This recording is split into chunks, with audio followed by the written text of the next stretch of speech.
नमस्कार दोस्तों, knowledge academy 24 में आपका बहुत बहुत स्वागत है। आज की हमारी इस खास चर्चा का विषय बहुत ही गंभीर है। हम बात कर रहे हैं बिहार पुलिस सिपाही भर्ती के जो 19,838 पद है ना, उनकी स्क्रूटनी प्रक्रिया के बारे में। मतलब इमेजिन कीजिए, कोई महीनों तक सुबह सुबह उठकर दौड़ लगा रहा है, कड़कती धूप में पसीना बहा रहा है, एक बहुत ही मुश्किल रिटन एग्जाम भी निकाल लेता है, और फिर अचानक से उसे डर लगने लगता है कि किसी कागज में बस एक लेटर की गलती से उसकी वर्दी छिन जाएगी। ये सच में एक बहुत भयानक डर है। बिल्कुल सही कहा आपने। और ये जो पैनिक का माहौल बना हुआ है ना 30 तारीख से, जब से ये दस्तावेज सत्यापन यानी स्क्रूटनी शुरू हुई है, ये असल में बहुत ही बेबुनियाद है। नमस्कार सभी को।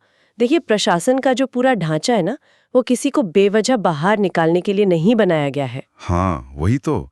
मतलब यूट्यूब पर तो ऐसा लग रहा है जैसे कोई क्रिमिनल इंटरोगेशन चल रहा हो। हर दूसरा थंबनेल बस यही कह रहा है कि बस हो गए रिजेक्ट। सही कहा। और यही हमारा आज का मुख्य मिशन भी है कि हम इन अफवाहों को एकदम सिरे से खारिज करें। अगर हम इसे व्यापक नजरिए से जोड़कर देखें, तो स्क्रूटनी कोई सजा नहीं है। ये सिर्फ एक सामान्य ऑडिट है। जो जानकारी उम्मीदवारों ने आवेदन में दी थी, जैसे फोटो, बायोमेट्रिक या फिर उनकी शैक्षणिक योग्यता, बस उसकी आधिकारिक पुष्टि की जा रही है। बिल्कुल। चलिए इसे विस्तार से समझते हैं। मुझे तो ये पूरी प्रक्रिया बिल्कुल ट्रेन में टिकट चेक होने जैसी लगती है। मतलब जब कोई यात्री कंफर्म टिकट लेकर अपनी सीट पर बैठता है, तो टीटी उसे ट्रेन से फेंकने तो नहीं आता ना। वो बस ये देखता है कि जिस नाम से टिकट बुक हुआ है, असल में वही इंसान यात्रा कर रहा है या नहीं। एकदम सटीक उपमा दी है। और यहाँ विभाग के पास 19,838 खाली पद हैं। उन्हें भरने के लिए मेहनती जवान चाहिए। उन अधिकारियों का लक्ष्य योग्य उम्मीदवारों को चुनना है। जब तक उस आधिकारिक वेबसाइट जो csbc.bihar.government.in है, उस पर कोई ठोस नोटिस ना आए, तब तक रिजेक्शन के इन दावों पर 1% भी यकीन नहीं करना चाहिए। हाँ, ये बात सभी अभ्यर्थियों को एकदम गांठ बांध लेनी चाहिए। हकीकत ये है कि जब तक विभाग यानी सीएसबीसी की आधिकारिक वेबसाइट पर कोई स्पष्ट नोटिस ना आए, किसी भी सनसनीखेज दावे पर भरोसा नहीं करना चाहिए। सही बात है। उम्मीदवारों को यह समझना होगा कि स्क्रूटनी चयन प्रक्रिया का अंतिम और बस एक अनिवार्य हिस्सा है। इसमें दस्तावेजों का सूक्ष्म मिलान होता है। इसमें कोई साजिश नहीं चल रही है। अगर मैं इसे एक रोजमर्रा के उदाहरण से समझूं, जैसे किसी बड़े क्लब के बाहर खड़ा बाउंसर, हम्म, उसका काम सही लोगों की आईडी चेक करके उन्हें अंदर जाने देना है, ना कि बिना वजह लोगों को भगाना। क्या स्क्रूटनी भी कुछ वैसी है? अरे वाह, ये बाउंसर वाली तुलना बहुत सटीक है। विभाग का मुख्य उद्देश्य योग्य उम्मीदवारों को चुनना है, किसी को बेवजह बाहर निकालना नहीं। हम्म तो वो बाउंसर एग्जैक्टली चेक क्या कर रहा है? स्क्रूटनी में मुख्य रूप से उम्मीदवार की फोटो, बायोमेट्रिक और शैक्षणिक प्रमाण पत्रों का मिलान आवेदन पत्र से किया जाता है। मतलब ये एक तरह की एडमिनिस्ट्रेटिव चेकलिस्ट है, ताकि ये पक्का हो सके कि जिसने परीक्षा दी है वही इंसान नौकरी लेने आया है। बिल्कुल। तो चलिए अब इस चेकलिस्ट की गहराई में चलते हैं। सबसे पहले बात आती है बुनियादी शैक्षणिक दस्तावेजों की। यानी 10वीं और 12वीं की मार्कशीट और सर्टिफिकेट। ये कागज तो लगभग हर उस व्यक्ति के पास होते ही हैं जिसने पढ़ाई की है। हाँ, लेकिन विभाग की नज़र 10वीं के सर्टिफिकेट में कुछ खास चीज़ों पर होती है। जैसे कि क्या? देखिए, 10वीं यानी मैट्रिक के कागजात एक तरह से नींव का काम करते हैं। इसका अंक पत्र और मूल प्रमाण पत्र अनिवार्य है। दिलचस्प बात यह है कि विभाग इसका इस्तेमाल योग्यता जांचने से ज्यादा बुनियादी पहचान तय करने के लिए करता है। अच्छा, मतलब मुख्य रूप से जन्मतिथि और नाम की स्पेलिंग? एकदम सही। उम्मीदवार की जन्मतिथि और उसके माता पिता के नाम की स्पेलिंग का मिलान इसी से किया जाता है। तो 10वीं का सर्टिफिकेट एक तरह से सरकारी बर्थ सर्टिफिकेट का काम कर रहा है। हाँ, इसे ऐसा ही मान लीजिए। और इसके बाद 12वीं यानी इंटरमीडिएट के दस्तावेजों की बारी आती है। 12वीं का अंक पत्र और मूल प्रमाण पत्र ये साबित करता है कि उम्मीदवार ने न्यूनतम शैक्षणिक योग्यता हासिल कर ली है ना। बिल्कुल। लेकिन यहाँ एक तकनीकी पेज है जिस पर ध्यान देना बहुत जरूरी है। कैसा पेज? ये जो न्यूनतम योग्यता है, ये विज्ञापन की अंतिम तिथि तक पूरी होनी चाहिए। ओह, मतलब अगर किसी ने उस तारीख के बाद परीक्षा पास की है तो वो मान्य नहीं होगी? जी हाँ, वो मान्य नहीं होगी। और एक और बात, जिन अभ्यर्थियों ने आईटीआई के आधार पर इंटर की मान्यता ली है, उनके लिए एक विशेष नियम है। अच्छा, वो नियम क्या है? उन्हें बिहार बोर्ड द्वारा आयोजित हिंदी और अंग्रेजी विषय की परीक्षा का प्रमाण पत्र दिखाना अनिवार्य होता है। यहाँ मुझे एक उलझन लग रही है। मान लीजिए किसी छात्र ने पूरी मेहनत से परीक्षा पास कर ली, लेकिन ऐन मौके पर उसका मूल प्रमाण पत्र यानी ओरिजिनल सर्टिफिकेट कहीं खो गया या कॉलेज ने अभी तक जारी ही नहीं किया। तो क्या सिर्फ एक कागज न होने से उसकी सारी मेहनत बर्बाद हो जाएगी? नहीं नहीं नहीं, व्यवस्था इतनी भी निर्दयी नहीं है। अच्छा, तो इसका समाधान क्या है? अक्सर लोग सोचते हैं कि सरकारी नियम एकदम लोहे की लकीर होते हैं, लेकिन उनमें व्यवहारिक स्थितियों के लिए जगह होती है। अगर किसी के पास मूल प्रमाण पत्र नहीं है तो प्रोविजनल सर्टिफिकेट पूरी तरह से मान्य होता है। ये तो बहुत बड़ी राहत है। हाँ, बस जरूरी ये है कि उम्मीदवार अधिकारियों को इस बात की सूचना दे दें। विभाग आमतौर पर ओरिजिनल जमा करने के लिए उचित समय देता है। मतलब अधिकारियों का काम प्रक्रिया पूरी कराना है, किसी को बेवजह दंडित करना नहीं। एकदम सही। अब पहचान और योग्यता तो साबित हो गई, लेकिन मेरिट लिस्ट में उम्मीदवार किस श्रेणी में है, ये तय करने वाले दस्तावेजों की दुनिया एक असली भूल भुलैया है। आप आरक्षण, जाति और निवास वाले नियमों की बात कर रहे हैं ना? बिल्कुल। चलिए सबसे पहले निवास प्रमाण पत्र की बात करते हैं। डोमिसाइल सर्टिफिकेट, ये इस बात का प्रमाण है कि उम्मीदवार बिहार का स्थायी निवासी है। हाँ, और राज्य स्तर के आरक्षण का कोई भी लाभ उठाने के लिए ये पहली शर्त है। क्या डिजिटल वाले सर्टिफिकेट भी चलते हैं? हाँ, आजकल जो डिजिटल रूप से बने हुए निवास प्रमाण पत्र हैं, चाहे वो सीओ लेवल के हों या एसडीओ लेवल के, वो पूरी तरह मान्य है। बस उन पर डिजिटल हस्ताक्षर या बारकोड साफ होना चाहिए। बिल्कुल। लेकिन मुझे लगता है कि असली उलझन तो ईडब्ल्यूएस और एनसीएल प्रमाण पत्रों में होती है। हाँ, वहाँ बहुत कंफ्यूजन रहता है। मुझे तो ये ईडब्ल्यूएस वाला नियम कुछ टैक्स रिटर्न जैसा लगता है। वो कैसे? मतलब जैसे इनकम टैक्स विभाग को इस बात से फर्क नहीं पड़ता कि कोई व्यक्ति आज कितना कमा रहा है, उन्हें मतलब होता है कि पिछले वित्तीय वर्ष में उसकी कमाई क्या थी। क्या ईडब्ल्यूएस सर्टिफिकेट भी वैसा ही है? अरे वाह, ये टैक्स रिटर्न वाली एनालॉजी बहुत शानदार है ना? एक स्नैपशॉट की तरह। एकदम। ईडब्ल्यूएस यानी आर्थिक रूप से कमजोर वर्ग की श्रेणी के लिए सबसे ज्यादा भ्रम तारीख को लेकर ही है। तो स्रोत इसके बारे में क्या कहते हैं? स्रोत स्पष्ट करते हैं कि सर्टिफिकेट मुख्य रूप से वित्तीय वर्ष 2022-23 या कई जगह 2023-24 का होना चाहिए। यानी अधिकारी ये देखना चाहते हैं कि जब विज्ञापन निकला था तब आर्थिक स्थिति क्या थी। बिल्कुल।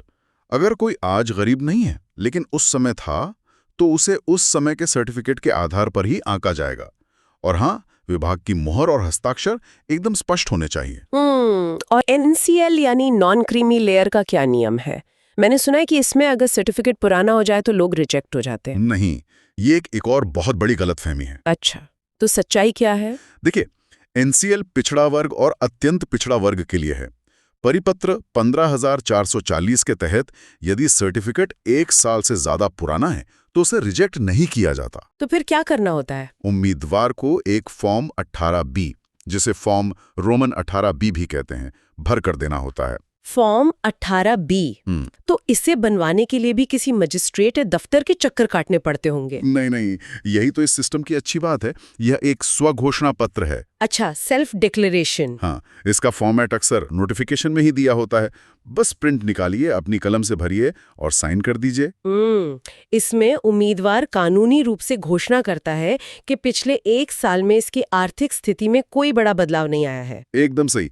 यह व्यवस्था इसलिए है ताकि हर साल नया सर्टिफिकेट बनवाने की परेशानी ना हो। ये तो काफी लॉजिकल है, लेकिन इन्हीं आरक्षण नियमों के बीच एक नियम ऐसा भी है जो अक्सर विवाहित महिलाओं के लिए परेशानी खड़ी करता है। आप पिता के नाम वाले नियम की बात कर रही हैं? हाँ, स्रोत कहते हैं कि विवाहित महिला अभ्यर्थियों का जाति, निवास और एनसीएल प्रमाण पत्र उनके पिता के नाम और पिता के पते से ही निर्गत होना चाहिए। जी, पति के नाम से बना प्रमाण पत्र मान्य नहीं होगा।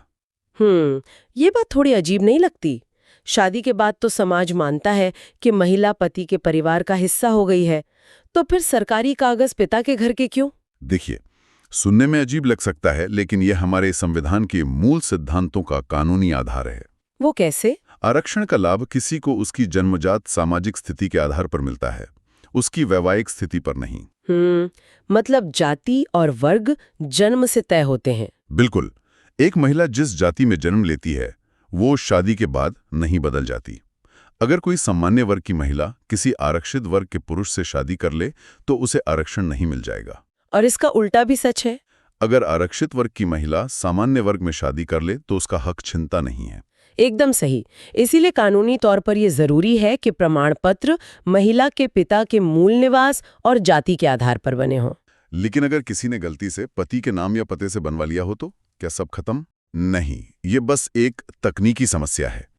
ऐसी स्थिति में महिला अभ्यर्थियों को अपने पिता के पक्ष का साक्ष्य, जैसे पिता के घर का कोई पुराना सर्टिफिकेट, अनिवार्य रूप से साथ रखना चाहिए, ताकि वे अपनी जन्मजात श्रेणी साबित कर सके। ये बहुत जरूरी जानकारी है। बिल्कुल। फॉर्म भरते समय सबसे ज्यादा गलतियां यही होती हैं। और गलतियों से याद आया, फॉर्म भरते समय छोटी मोटी मानवीय भूल होना तो बहुत आम बात है। हाँ, स्पेलिंग मिस्टेक तो किसी से भी हो सकती है। मान लीजिए किसी ने नाम में कुमार की जगह कुमारी लिख दिया, या 10वीं के सर्टिफिकेट में पिता के नाम में एक अक्षर ज्यादा छप गया, तो क्या इतनी सी गलती के लिए रिजेक्शन हो जाएगा? YouTube के वीडियोस इसी बात पर सबसे ज्यादा डराते हैं। लेकिन सच्चाई ये है कि अगर नाम, माता पिता के नाम या सरनेम में स्पेलिंग मिस्टेक है, तो उसका एक बहुत ही सीधा कानूनी समाधान है। और वो समाधान है शपथ पत्र, है ना? जी हाँ, शपथ पत्र यानी एफिडेविट। तो क्या मैं इसे दस्तावेजों का सॉफ्टवेयर पैच कह सकती हूँ? मतलब जो एक बग को फिक्स कर दे और सिस्टम को बताए कि घबराने की बात नहीं है। बिल्कुल, ये एक लीगल पैच ही है। उम्मीदवार को बस अपने जिले की कचहरी जाकर एक फर्स्ट क्लास मजिस्ट्रेट से सत्यापित शपथ पत्र बनवाना है। और उस स्टैम्प पेपर पे ये स्पष्ट लिखा होना चाहिए कि सर्टिफिकेट वाला नाम और फॉर्म वाला नाम एक ही व्यक्ति के हैं। एकदम सही। जब आप ये शपथ पत्र दिखा देते हैं तो अधिकारी समझ जाते हैं कि ये कोई धोखाधड़ी नहीं बल्कि टाइपिंग मिस्टेक है। इससे तो बहुत बड़ी टेंशन खत्म हो जाती है। हाँ, इससे रिजेक्शन का डर खत्म हो जाता है। अच्छा, कागजातों के अलावा पहचान पुख्ता करने के लिए बायोमेट्रिक और फोटो का भी तो मिलान होता है। जी बिल्कुल होता है। लेकिन 2 साल में तो इंसान का चेहरा काफी बदल सकता है। किसी ने दाढ़ी बढ़ा ली हो या दौड़ने की वजह से वजन कम हो गया हो, तब क्या होगा? देखिए, स्क्रूटनी के दौरान अंगूठे का निशान दोबारा लिया जाता है ताकि उसे लिखित परीक्षा वाले निशान से मिलाया जा सके, ताकि कोई किसी और की जगह परीक्षा ना दे सके। हाँ, प्रॉक्सी कैंडिडेट्स को पकड़ने का यही तरीका है।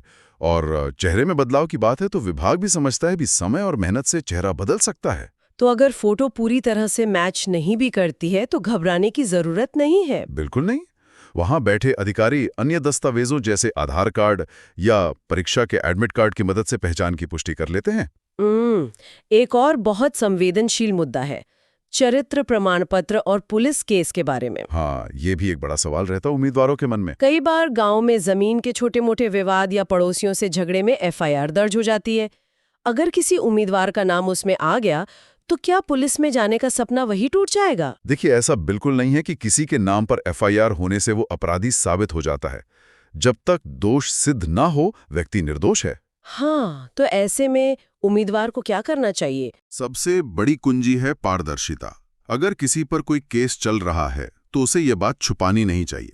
मतलब सच बता देना चाहिए। हाँ, उस केस का पूरा ब्यौरा, कोर्ट का वर्तमान स्टेटस, या अगर कोई फैसला आ गया है तो उसकी सर्टिफाइड कॉपी साथ ले जानी चाहिए। जानकारी छुपाना ज्यादा भारी पड़ सकता है। बिल्कुल। यहाँ तक कि स्रोत बताते हैं कि जिन छात्रों से ओएमआर शीट या फॉर्म में रोल नंबर भरने में छोटी गलतियां हो गई थीं, उन्हें भी सुधारने का मौका दिया जा रहा है। तो इसका सीधा सा मतलब यह है कि जो ईमानदारी से अपनी मेहनत से पास हुए हैं, उन्हें कदाचार या रिजेक्शन के डर से 1% भी नहीं घबराना चाहिए। विभाग किसी का शिकार करने के लिए नहीं बैठा है। यही हमारा सबसे बड़ा संदेश है। और इसी से हम स्क्रूटनी प्रक्रिया के अंतिम हिस्से की ओर बढ़ते हैं, यानी उम्मीदवार की अंतिम तैयारी और अधिकारियों का रवैया। हाँ। अक्सर सरकारी दफ्तरों का नाम सुनते ही दिमाग में एक बहुत डरावनी छवि बनती है, झिड़कने वाले अधिकारी और फाइलों के ढेर।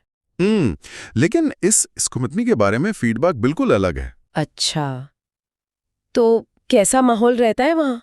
स्रोत बहुत स्पष्ट रूप से कहते हैं कि वहां बैठे अधिकारी उम्मीदवारों की सहायता के लिए हैं। उनका रवैया सहयोगात्मक है। वो समझते हैं कि ये युवा ही राज्य का भविष्य है। बिल्कुल। लेकिन इसके बदले में उम्मीदवारों का भी एक कर्तव्य बनता है। जाहिर सी बात है, वहां जाकर उग्र होना या बहस करना तो बेवकूफी होगी। एकदम। उम्मीदवारों को वहां बेहद विनम्र रहना चाहिए।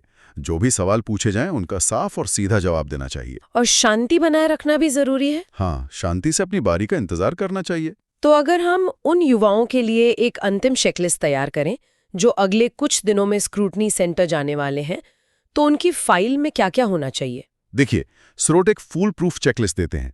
मान लीजिए किसी को कल सुबह स्क्रूटनी सेंटर जाना है, ये एक फाइनल मिशन की पैकिंग की तरह है जहां हर हथियार अपनी जगह पर होना चाहिए।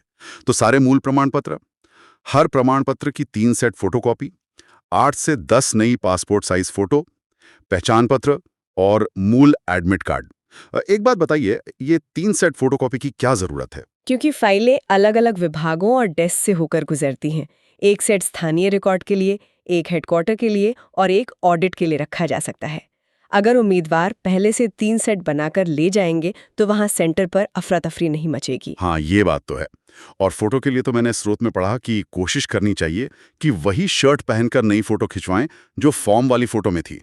ये बड़ा दिलचस्प लगा मुझे। ये एक बहुत ही अच्छी साइकोलॉजिकल ट्रिक है आजकल। अधिकारी दिन भर में हजारों फाइलें और चेहरे देख रहे हैं। मानसिक थकान होना लाजमी है। हाँ, वो भी इंसान ही है आखिर। बिल्कुल। तो जब नई फोटो में वही कपड़े दिखते हैं जो पुरानी फोटो में हैं, तो अधिकारी के दिमाग को मिलान करने में कोई एक्स्ट्रा ऊर्जा नहीं लगानी पड़ती। काम बहुत स्मूथ हो जाता है। क्या बात है। और वहाँ सेंटर पर जाकर उम्मीदवार का व्यवहार कैसा होना चाहिए? अक्सर लोग कागजों में इतना उलझ जाते हैं कि चिड़चिड़े हो जाते हैं। ये एक बहुत ही महत्वपूर्ण सवाल खड़ा करता है। उम्मीदवार का व्यवहार प्रक्रिया को बहुत प्रभावित करता है। जो अधिकारी वहां बैठे हैं, वे मदद के लिए मौजूद हैं, डराने के लिए नहीं। बस स्क्रूटनी सेंटर पर शांति बनाए रखें और विनम्रता से सही सही जवाब दें। एक सकारात्मक रवैया आधी कागजी अड़चनों को वही खत्म कर देता है। बिल्कुल सही बात है। तो कुल मिलाकर बात यह है कि वर्दी का सपना जरूर सच होगा, बस खुद पर और अपनी उस कड़ी मेहनत पर यकीन रखना है। हमारी नॉलेज एकेडमी 24 की टीम इस सफर के हर कदम पर उम्मीदवारों के साथ खड़ी है। अगर किसी भी दस्तावेज को लेकर कोई सवाल अभी भी मन में है तो बेझिझक कमेंट बॉक्स में पूछें। बिहार पुलिस के भावी जवानों को उज्जवल भविष्य की ढेर सारी बधाई। जय हिंद, जय बिहार। जाते जाते मैं बस इस चर्चा का अंत एक विचार के साथ करना चाहूंगी। आज जो ये स्क्रूटनी हो रही है ना, इसे केवल कागजों की परीक्षा मत मानिए। जो युवा आज इस प्रशासनिक दबाव, लंबी लाइनों और YouTube की इन झूठी अफवाहों के बीच अपना मानसिक संतुलन और धैर्य बनाए रख सकता है, जरा सोचिए, कल जब वो खाकी वर्दी पहनकर फील्ड में खड़ा होगा तो वो कितनी बड़ी से बड़ी चुनौती का डटकर सामना कर पाएगा। दस्तावेजों का ये तनाव असल में वर्दी पहनने की पहली और सबसे अहम ट्रेनिंग है।